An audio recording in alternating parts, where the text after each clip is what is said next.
அஸ்ஸலாமு அலைக்கும் வரஹ்மத்துல்லாஹி வபரகாத்துஹு. அல்ஹம்துலில்லாஹி ரபில் ஆலமீன். அஸ்ஸலாத்து வஸ்ஸலாமு அலா ரசூலில் கரீம் வ அலா ஆலிஹி வஸஹ்பிஹி அஜ்மஈன். அல்லாஹ் தஆலா குர்ஆனில் இவ்வாறு குறிப்பிட்டு காட்டுகிறான், குத்திப அலைக்குமுஸ் ஸியாமு கமா குத்திப அலல் லதீன மின் கப்லிக்கும் லஅல்லக்கும் தத்தகூன்.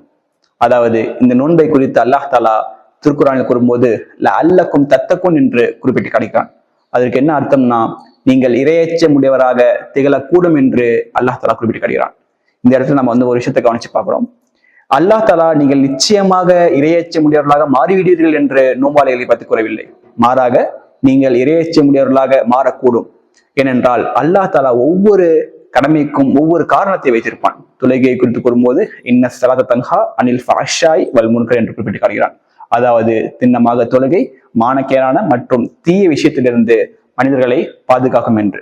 அப்ப யார் ஒருவர் நல்ல முறையில் தொழுகிறாரோ அவர்கிட்ட என்ன இருக்காது, அந்த தீய பழக்கமும் கெட்ட விஷயமும் அவர்கிட்ட இருக்காது.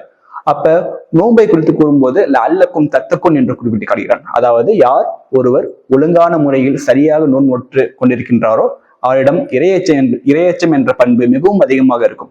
அதற்கு நாம் தான் இந்த நோன்பு மாசத்தில், ரமலான் மாசத்தில் அதிகமாக இறைவனுடைய தொடர்பை நாம் ஏற்படுத்திக் கொள்ள வேண்டும்.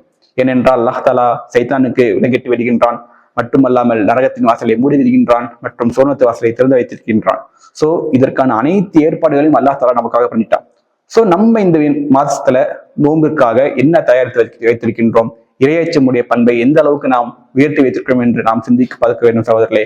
ஆக இந்த மாசத்தில் நாம் அதிகமாக இறைவனின் பக்கம் மீண்டு சென்று அதன் மூலமாக வருகின்ற 11 மாசத்திற்கான ஒரு பயிற்சி மாதமாக இந்த மாசத்தை நாம் ஆக்கிக்கொள்ள வேண்டும் என்று கூறி முடித்துக் கொள்கிறேன். அஸ்ஸலாமு அலைக்கும் வரஹ்மத்துல்லாஹி வபரகாத்துஹு.